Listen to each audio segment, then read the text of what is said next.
こちらの動画は15カ国語の翻訳字幕が使えます。はい、どうも皆さん、こんにちは、ひでチャンネルです。今回はイラストワンポイントアドバイスということで、オンラインサロンにご投稿いただいたこちらのイラストを添削していってみたいと思います。はじめまして、お絵描き歴2ヶ月半、デジタル歴1ヶ月半、塗りと仕上げについてのアドバイスがもらいたくて投稿させていただきます。背景込みの絵を描いていたのですが、どうも安っぽい絵というか、綺麗な塗り及び仕上がりになりません。個人的には光源のエフェクトをもっと加えた方が見栄えがいいのかなとは思いました。自分はクリスタで描いているのですが、皆様ならどう仕上げるか、どこを改善したら今風な絵になるかをご教示いただけないでしょうか。結構漠然としてて申し訳ないです。他にも改善点などあればよろしくお願いいたします。ということで、こちらのイラスト、一見すると良さそうに見えるんですけど、実は根本的な部分で大きく見直す必要があると僕は感じたんですよね。皆さんはそれがどこだかわかりますでしょうか？この間違い、実はこのイラストの投稿者の方だけでなく、初心者の方がよく陥りがちな間違いでして、これをやってしまっているうちは絵が上達しないばかりか、無駄な努力に時間を割いてしまう可能性もあるんです。今回の動画を見ていただければ、初心者の人がやりがちな無駄な努力とは何なのかが分かっていただけると同時に、そういった部分に時間を割くことをやめて、自分の絵を良くしていくためにはどうしたらいいのかが分かっていただけると思いますので、特に初心者の方でなかなか絵が上達しないで悩んでいるという方は、ぜひ最後までご覧ください。また、このチャンネルでは、これからアニメーター、イラストレーター、漫画家など、絵を仕事にしたいと考えている人に向けて有益な情報を発信していますので、よかったらチャンネル登録と新着動画をいち早く見られるように通知設定の方もよろしくお願いいたします。今回の動画はライブ配信の切り抜き動画となります。音声が聞きづらい部分もあるかもしれませんが、ご了承ください。それではやっていきましょう。2021年9月にいただいたイラストでございますが、今更って感じですけどね。お絵描き歴2ヶ月半のデジタル歴1ヶ月半、塗りと仕上げについてアドバイスをいただきたいと。背景込みの絵を描いたのですが、安っぽいというか綺麗な塗り及び仕上がりになりません。個人的には光の光源のエフェクトをもっと加えた方が見栄えが良いのかなとは思いました。クリスタで描いているのですが、皆様ならどう仕上げるか、どこを改善したら今風になるのかなどご教示いただければということでございますが、これが典型的なおそらく初心者の方がやりがちな色塗りや仕上げでどうにかなると思っちゃうパターンってやつですね。厳しいこと言うと。根本的な素材が骨組みというか基礎ができていないのに、色塗りや、光の具合の仕上げが、なんかうまくいってないなと思ってるっていうのは、よくありがちですけど、その前に根本的な部分を見直しなはれと僕は思ったりします。やっぱ基礎工事ができてなきゃね、光源のエフェクトをもっと加えた方が見栄えが良いのかなと書いてますが、塗りと仕上げについてアドバイスがもらいたいっていう部分でアドバイスがもらえたとしてもですね、それはいつも言うように、うんこに香水かけてるようなもんだよっていう話なんで、それは歯医者さんで虫歯があるのに表面の歯を白くするだけでいいですって言ってるようなもんで、虫歯の治療をしなければいくら表面的に歯を白くしたってね、一見綺麗な歯に見えそうですが、虫歯はどんどん進行していくというような症状と見ているのかなという気もします。根本的なね、このキャラクターの歪みからちょっと見ていきましょう。ポイントとしてはですね、これ矛盾がいっぱい生じているというのをね、お気づきでしょうか。何が矛盾しているか見ていきましょう。まずこの人、軸がこうなってそうですね、なんとなくね。これはつまり画面としては斜めに立ってる、もしくは画面上の軸はこうだけどこの人が倒れそうであるという、ことかもしれない。この意図はちょっと分かんない。魚眼レンズで描きたいのかもしれないですけど、いや、もしくはこれは波がただこう泡立ってるだけで地面としては平行なのかもしれない。この辺も曖昧なんですけど、魚眼レンズだとしたらってことでちょっと話を進めていきたいと思います。だとしたら中心ここだよね。魚眼レンズがこんだけ歪んでるってことは、アイレベルこの辺だとしたら、ものすごくこう歪んでいくっていう感じになっていくのかなっていうね気はしますね。そうするとやっぱこのキャラクターが倒れそうであると思ってしまう。まずパースをしっかり把握しましょうっていうことが一つ目言えることかなと思います。これは波の感じに合わせたパース感であると。もしこれキャラクターに合わせてこの人斜めのパースで撮ってるんだとしたら、この波がこうなってるっていうよりはこっち向きにこうなってる。一応パース感としてはこの斜めパースであるっていう風に考えてやっていってみましょうか。斜めのパース感であるということで、考えていきたいと思います。ね。で、顔の傾きがあるのかないのかわかんないですけど、横パースはこんな感じになってんのかな。ただ腰の傾きがねこう入ってるんで、この辺がちょっと何とも言えないとこなんですけど、仮のパース線として、だからね、まずねキャラクターを空間含めてイラストを描きたいんであればざっくりでいいんで正確に撮る必要ないと思うんですけど、パースの意識は持っといてあげて損はないと思います。そうするとね、あれなんか背景に対して人の立ち方おかしいなとかそういうのがね分かるようになるんで、キャラクター単体でもそうっすけど、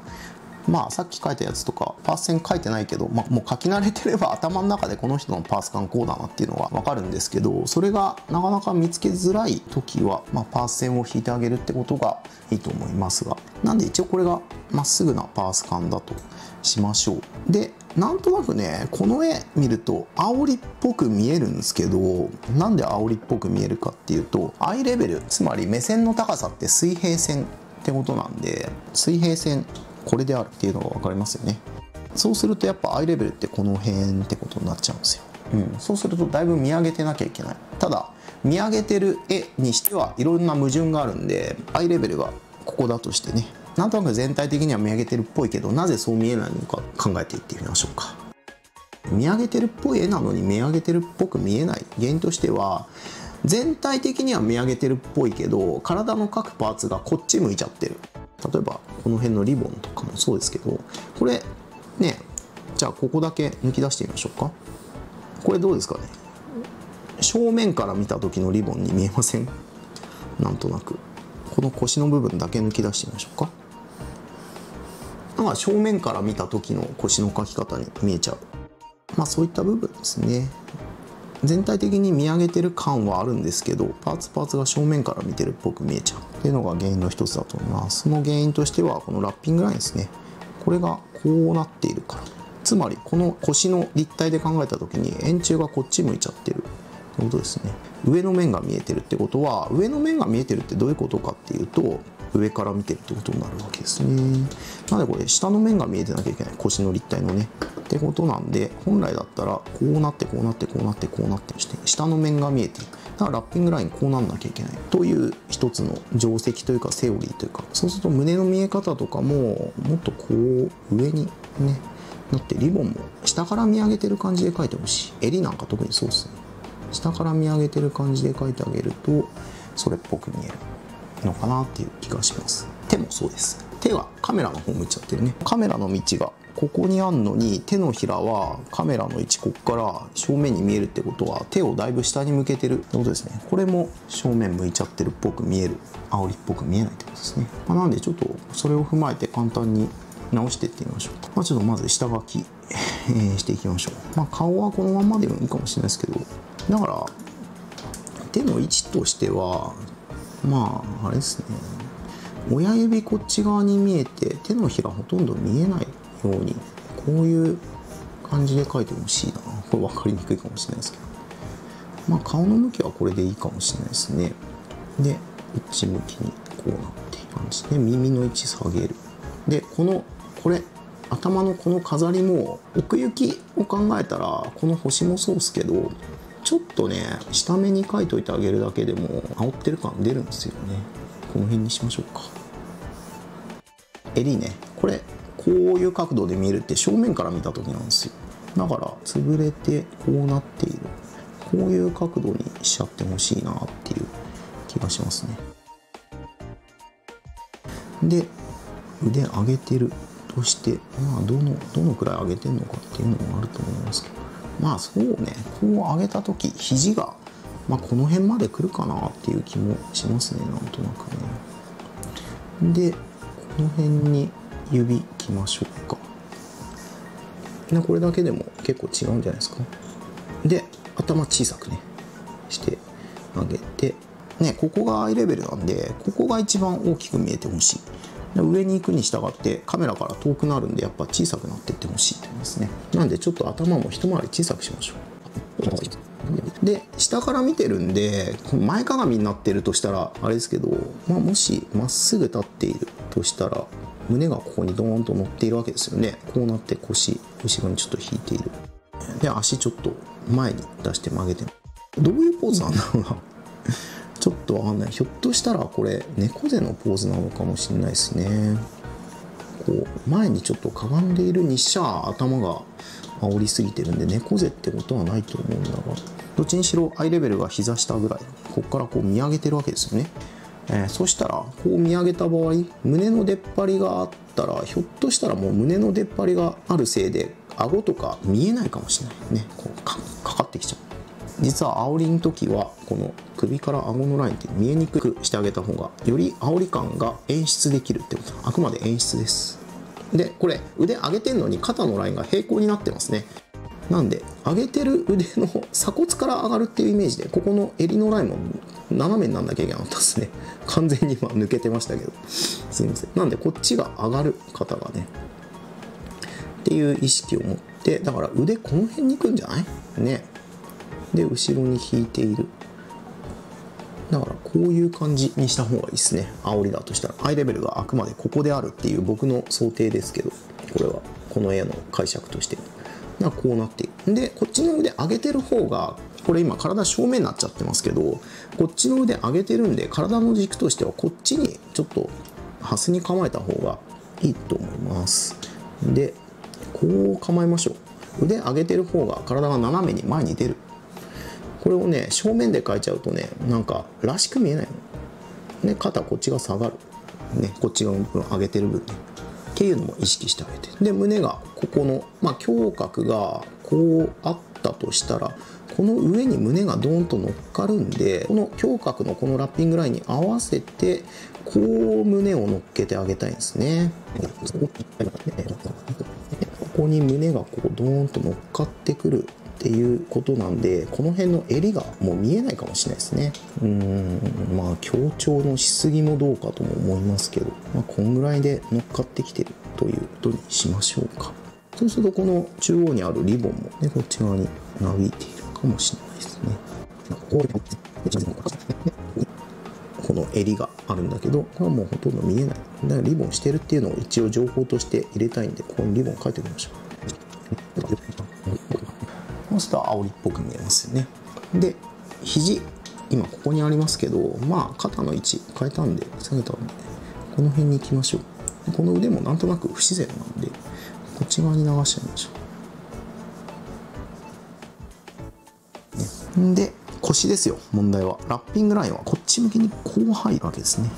でちょっとここにお尻がこうあるとしたら、この場合腰の見えてなきゃいけない部分っていうのがあるんですけど、腰がこうあったとしたらですよ、ここの股の下の部分、こっちがお尻ね、この股下のこの部分が見えてるとより煽りっぽく見えるんで、それを考えたら正面で見える部分はこの辺までだとして、このね股下の部分ちょっと書いといてあげたいなっていうのがありますね。で足もちょっと内股にしたいのは分かるけど、ちょっとこれやりすぎ。この辺下の方のパーツが大きくなるんでね、下の方が大きい、過去長いっていうのを意識して、上の方が小さい、ね、だんだん上に行くに従って圧縮がかかる。特にこういう極端なポーズだと、だからこんぐらいにしてほしいで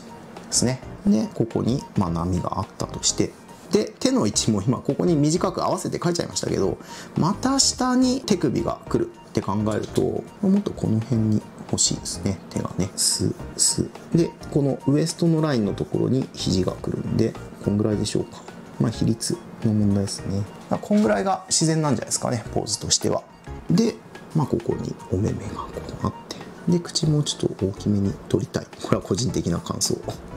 歯が入ってた方がより、下から見上げてる感じは出るかもしれないですね。こんぐらいが自然な煽り。この、赤で描いたパーセンに合わせた場合ってことですけど、これでもちょっと頭でかいかもしれないですけど、こんぐらいがちょうどいい塩梅なんじゃないかと僕は思います。でここのひらひらもまっすぐ揃っちゃってるんで、このラッピングラインに合わせてついてるはずなんでね、それを意識して描いてあげたいっていうことですね。あと頭のシルエット感はこれでもいいかもしれないですけどね。いつも言いますけど、初心者の方がアドバイスを求めるときに塗りと仕上げについてのアドバイスがもらいたく投稿させていただきますって書いてますが、その前に基礎工事がしっかりできてるかっていう部分でちょっとやっぱ確認してもらいたいななんていうねところがあります。一応こんな感じでやってってもらいたいっていうのは僕の希望です。僕だったらっていうことですね。でこの胸もうちょっと持ち上がっててもいいかな。嘘だとしてもやっぱこの辺はボリュームのインパクトが大事になってくると思うんで俺は嘘だとしてもやっぱ強調して書いてあげちゃっていいのかなっていう気がします。この辺の嘘を入れちゃっていいんじゃないか。こんぐらいでやってってみます。簡単にじゃあちょっと書いてってみましょうか。